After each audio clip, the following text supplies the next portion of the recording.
El miedo se ha apoderado de gran parte de México luego de que se confirmara la muerte de El Mencho, líder del cártel Jalisco Nueva Generación. El Mencho había logrado crear la mayor red criminal en toda la historia de México. Su organización operaba en más de 300 municipios, equivalentes a poco más de la tercera parte de todo el territorio nacional. Su poder de fuego quedó demostrado el día de ayer, cuando más de 250 bloqueos sitiaron a gran parte del país.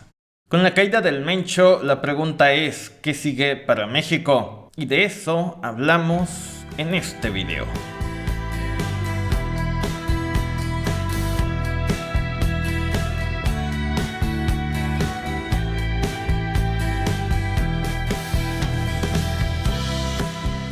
El Mencho redefinió los límites del poder criminal en México. Tan solo en unos cuantos años logró crear el cártel más poderoso jamás visto.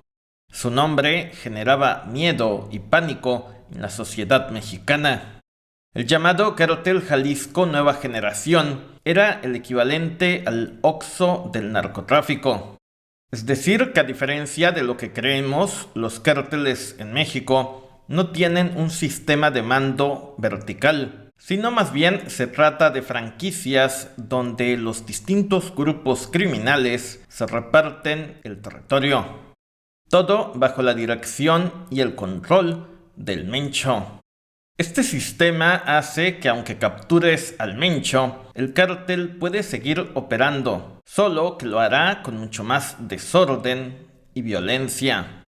El Mencho, sin duda, que tuvo el gran mérito de haber logrado diversificar las operaciones de este cártel. Logró ingresos por secuestro, extorsión, tráfico de migrantes y robo de combustible. ¿Cómo logró tener tanto poder el Mencho? Bueno, para responder a esta pregunta, debemos de indagar un poco en la historia de este personaje. El Mencho nació en un municipio del estado de Michoacán de nombre Aguililla, en una familia pobre de campesinos. El Mencho, como muchos mexicanos, emigró a los Estados Unidos en búsqueda del llamado sueño americano. En la década de los años 80, el Mencho vivía en el estado de California, donde aprendió el negocio de los narcóticos. A la edad de 30 años, el Mencho fue deportado a México. A partir de ahí intentó buscar empleo de policía en municipios de Jalisco como Tomatlán. Obviamente, como esto no dejaba mucho dinero, el Mencho optó por ingresar al cártel del Milenio. A partir de 2009, el Mencho crea el cártel Jalisco Nueva Generación, con estructuras del llamado cártel del Milenio. Pero su cártel se da a conocer formalmente hasta 2011, cuando ya estaba por concluir el sexenio de Felipe Calderón. ¿Cómo logró acumular tanto poder en un periodo de tiempo relativamente corto, el Mencho? Bueno, en general fue por su gran capacidad de negociación y de persuasión. El Mencho logró sobornar a una gran cantidad de políticos mexicanos y logró amedrentar a los demás. El Mencho ordenó el asesinato de todos aquellos políticos que no se doblegaron ante sus sobornos. Entre las víctimas del Mencho se encuentran el exgobernador del estado de Jalisco, Aristóteles Sandoval, dos funcionarios de la jefa de gobierno, Clara Brugada, y el alcalde de Uruapan, Carlos Manzo. Incluso el exgobernador del estado de Jalisco, Enrique Alfaro, se tuvo que ir a vivir a España por miedo al Mencho. Enrique Alfaro consideraba que ninguna parte de México podría estar a salvo del Mencho y tampoco estaría seguro ni en Estados Unidos ni en Canadá. También el Mencho ordenó atentar contra periodistas, influencers, contra gente del ejército, de la marina, secuestró a los hijos del Chapo y derribó un helicóptero militar.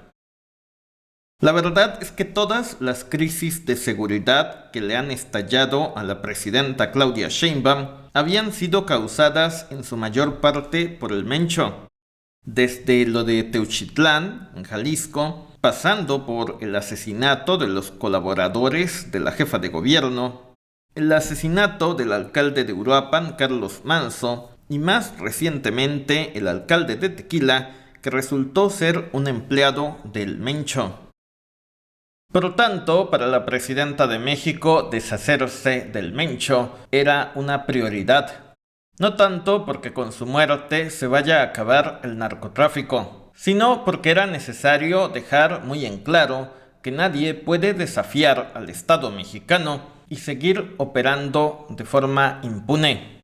En junio de 2020, el Mencho ordenó el asesinato del entonces secretario de Seguridad Pública de la Ciudad de México, Omar García Harfuch. Harfuch logró sobrevivir de milagro y pese a todo optó por seguir en su trabajo. 6 años después, Harfuch, con el poder que le da el control de la Secretaría de Seguridad Pública de México, ha logrado abatir al Mencho en lo que se considera ya como el evento más importante en toda la historia militar contemporánea. De acuerdo al general Revilla, el operativo para capturar al Mencho comenzó el pasado 20 de febrero. Una vez que se confirmó que el Mencho estaba en Tepalpa, Jalisco, se planeó el operativo que tuvo 3 componentes, uno terrestre con fuerzas especiales, uno aeromóvil con 6 helicópteros y uno aéreo con aviones de la Fuerza Aérea Mexicana. A partir de ahí, las fuerzas especiales del gobierno mexicano se enfrentaron contra la seguridad del Mencho. El Mencho y su círculo cercano huyeron al bosque. Fuerzas especiales los persiguieron y los ubicaron ocultos entre la maleza. Un helicóptero recibió impactos y tuvo que aterrizar de emergencia en una instalación militar en Sayula. Ahí el Mencho resultó herido con 2 escoltas. Ahí fue cuando decidieron trasladarlo en un helicóptero militar, donde falleció. Para no llegar a la ciudad de Guadalajara, donde el cártel tiene gran poder, las fuerzas federales optaron por trasladar al Mencho al aeropuerto de Morelia y de allí a la Ciudad de México, donde ya llegó muerto. En enero pasado, cuando fue capturado Nicolás Maduro en Venezuela, el Mencho se dio cuenta que era cuestión de tiempo para que fueran por él. A partir de ahí, el Mencho cambiaba de residencia de forma constante y rotaba a sus guardias de seguridad por temor a una traición. De acuerdo a algunas agencias gubernamentales, el Mencho acumulaba en teoría una fortuna de más de $1,000 millones y tenía inversiones en marcas de tequila, en hoteles, en restaurantes, en criptomonedas, en lingotes de oro, relojes de lujo e incluso una colección de tigres de Bengala. Sin embargo, el Mencho no podía disfrutar de esta riqueza por miedo a que lo capturaran. Llevaba más bien la vida de un campesino pobre en chozas improvisadas. Mucho del dinero de este cartel alimentaba a la economía del estado de Jalisco. Si el cártel Jalisco Nueva Generación fuese una empresa formal, sería el equivalente a tener un Amazon o un Apple, si hablamos del nivel de ganancias. El cártel del Mencho tenía más de 40,000 sicarios a su disposición, y esto se vio reflejado en los narcobloqueos que sacudieron a gran parte de la República el día de ayer. El plan de El Mencho, en caso de que fuese capturado, era cerrar todas las carreteras que se pudieran, con el objetivo de que los militares no pudieran sacarlo del estado de Jalisco. Por eso vimos tantos narcobloqueos e incendios. El objetivo era repetir el llamado Culiacanazo, pero a una escala todavía mayor. Esto con el objetivo de doblegar al gobierno mexicano para que dejaran libre al Mencho. El gobierno mexicano ahora teme que el cártel Jalisco Nueva Generación tome venganza por la muerte del Mencho. Quizás por eso lo mejor para el gobierno fue que el Mencho se muriera durante el traslado. Si el Mencho siguiera vivo, los criminales estarían incendiando todo lo que puedan para presionar a las autoridades mexicanas. El día de hoy, una urbe del tamaño de la zona metropolitana de Guadalajara, que tiene más de 5 millones de habitantes, amaneció completamente cerrada. Lo mismo ocurrió con Puerto Vallarta y otras ciudades de la República. Ni en la pandemia vimos algo como lo que se está viendo el día de hoy en Guadalajara. Prácticamente todo está cerrado y la gente está varada. Bancos y centros comerciales optaron por bajar sus cortinas. Hoy esa parte de México experimenta lo que se conoce como narcoencierros, algo que obviamente genera enormes pérdidas económicas. Mucha gente se ha quedado varada, sin agua, sin comida y sin saber qué hacer en este tipo de situaciones. La mayoría se preguntan hasta cuándo va a volver la normalidad. Los vuelos hacia y desde Puerto Vallarta han sido suspendidos.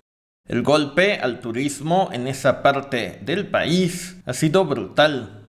Más de 50 sucursales del Banco del Bienestar fueron quemadas, en lo que muchos consideran que fue un mensaje al gobierno de que va a haber venganza por la muerte del Mencho.